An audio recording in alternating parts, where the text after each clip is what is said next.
They left it for you. Not for your sibling, not for your neighbor, not for the person sitting next to you right now. For you. And you have been walking past it every single day, not knowing it was there. There is something waiting for you, something buried in the bloodline, something sealed in the spiritual realm with your name on it, your exact name, before you were ever born. And here is what no one told you. Your ancestors didn't just live and die. They prayed, they wept, they sacrificed, they held on to something they never got to experience, and they whispered it into the universe with their last breath. Let the one who comes after me receive what I couldn't. That prayer didn't disappear. It didn't expire. It didn't get lost in time. It found you. You are not here by accident. You are not struggling by accident. You are not feeling this right now by accident.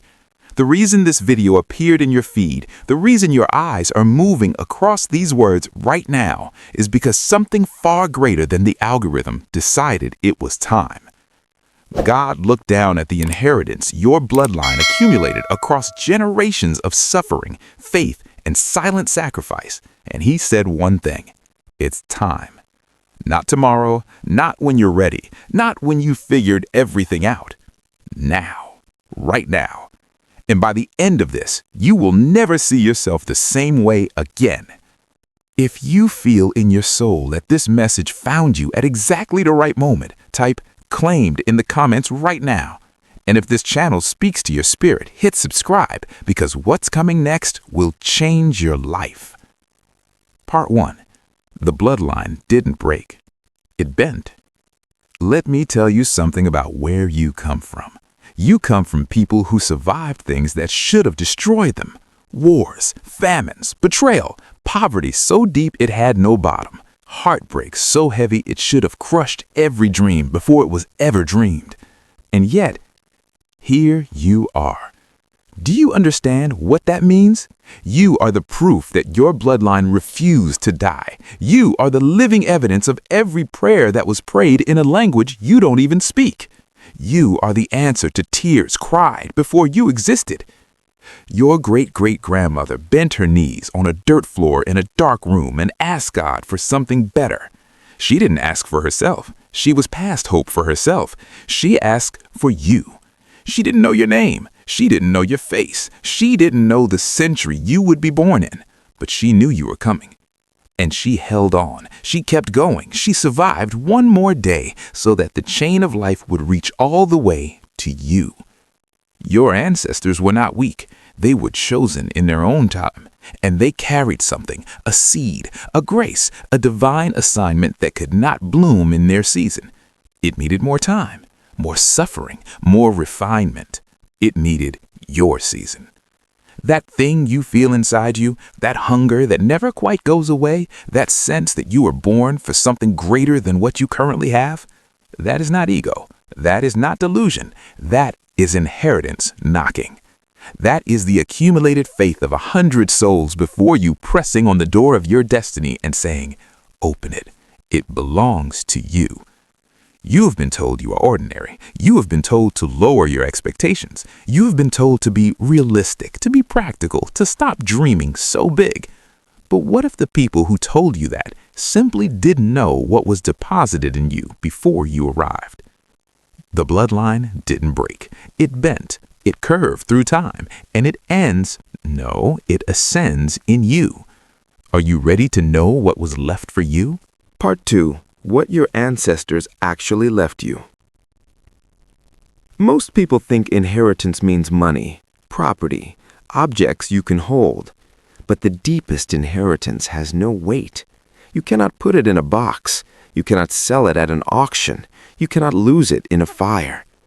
What your ancestors left you lives inside you. It is encoded in the way you feel things more deeply than the people around you. It is written in your sensitivity, the one the world told you was a weakness.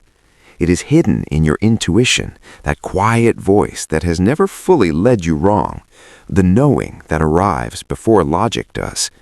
It is stored in your resilience, the way you have fallen apart and come back together again and again and again.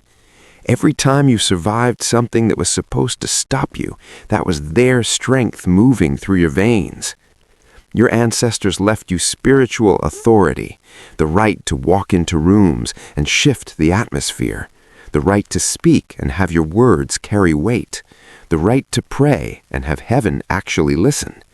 They left you discernment, the ability to see through illusions, to sense what is real and what is performance, to recognize truth even when it's wrapped in beautiful lies.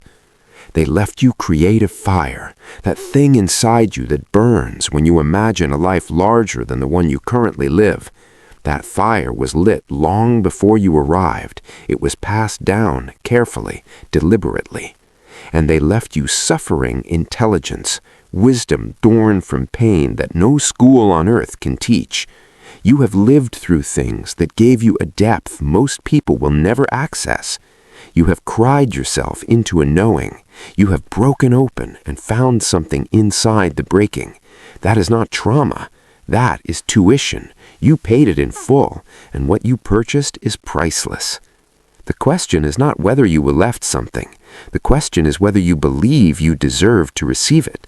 Because the inheritance is real, the transfer is ready, and the only thing that can block it is you refusing to step forward and say, "This is mine." Part 3. Why you felt different your whole life. You have always known. Not in a way you could explain, not in words you could say out loud without people looking at you strangely, but you have always known that something about you was different. You felt things others didn't feel. You saw things others walked past. You asked questions that made people uncomfortable because the questions were too big for the room you were in. You didn't fit, not completely. Not in the friendships that felt shallow, not in the environments that felt suffocating, not in the versions of yourself you tried to perform just to be accepted. And you called it a flaw. You called it loneliness. You called it being too much. You called it being broken. But what if that feeling of not belonging was protection? What if you couldn't fully settle into spaces too small for what you were carrying? Chosen ones don't always look chosen. They often look lost, overlooked, late, like they missed the memo everyone else received. But they didn't miss anything. They were being kept, set apart, held in a kind of sacred tension between who they are and who they are about to become. The isolation you felt was not rejection, it was preparation. The years of confusion were not wasted, they were curriculum, every lesson arriving in disguise as a heartbreak, as a failure, as a closed door that felt like the end of everything. It was never the end, it was always the entrance. And here's the thing about chosen ones that no one tells you. They are not chosen because they are perfect, they are chosen because they are willing. Willing to keep going when it makes no sense, willing to believe in something they cannot yet see, willing to carry something heavy without knowing its full purpose. That has been you for years. And God has watched every single step, every tear, every moment you chose faith over fear when no one was looking. He saw it. Your ancestors saw it. And what is coming to you next is a direct response to everything you have silently endured. Hold on, because the shift is already in motion. Part 4. How to claim what was left for you. So how do you actually receive it? How do you reach out and take what belongs to you? It begins with one decision, a single, radical, irreversible decision. You decide to believe you are worthy of it. Not when you are better, not when you have healed completely, not when you have fixed every broken part of yourself and become the polished, perfect version you think you need to be. Now, as you are, with every scar, with every unresolved question, with every piece of you that is still under construction, you are already enough to receive what was left for you. The second thing you do is speak it. There is power in your mouth that you have been leaving unused. Your ancestors prayed out loud because they understood words create worlds. What you say with conviction begins to move the spiritual realm before the physical realm catches up. Say it out loud. I receive what was left for me. Say it like you mean it. Say it when you don't feel it. Say it especially when you don't feel it. The third thing you do is move differently. Chosen ones don't wait for permission. They don't wait for applause. They don't wait for the perfect moment that never arrives. They take one step, then another, in the direction of the life they were built for. And they trust that the path will become clear as they walk it, not before. Stop standing at the edge of your own destiny waiting for a written guarantee. The inheritance is released through movement. And the fourth thing, protect your energy, ruthlessly, deliberately. Not everything and everyone deserves access to what you are carrying. Chosen ones are targets because the enemy understands the weight of what they hold, even when they don't. Guard your peace. Guard your vision. Guard the quiet moments where God speaks to you in a language only you understand. You are not small. You are not ordinary. You are not here by accident. You are the answer to a prayer that was prayed long before you took your first breath. Now claim it. This is your moment, not a rehearsal, not a preview, not almost time. This is the time. Every generation before you held the seed. They protected it through impossible seasons. They kept the faith when faith made no practical sense. They loved something they would never get to see. And that something is the life you are about to step into. The tomb is empty now. Whatever held you back, the shame, the fear, the voice that said you were too broken, too late, too small, it has no power over you anymore. You are walking out. You are walking out of limitation and into legacy, out of surviving and into thriving, out of waiting for permission and into owning what was always yours. The inheritance is not coming. It is already here. It has been here. It has been waiting, patiently, faithfully, for the moment you finally decided to believe you deserved it. You deserve it. Say that again, louder this time, in the silence of wherever you are reading this right now. You deserve it.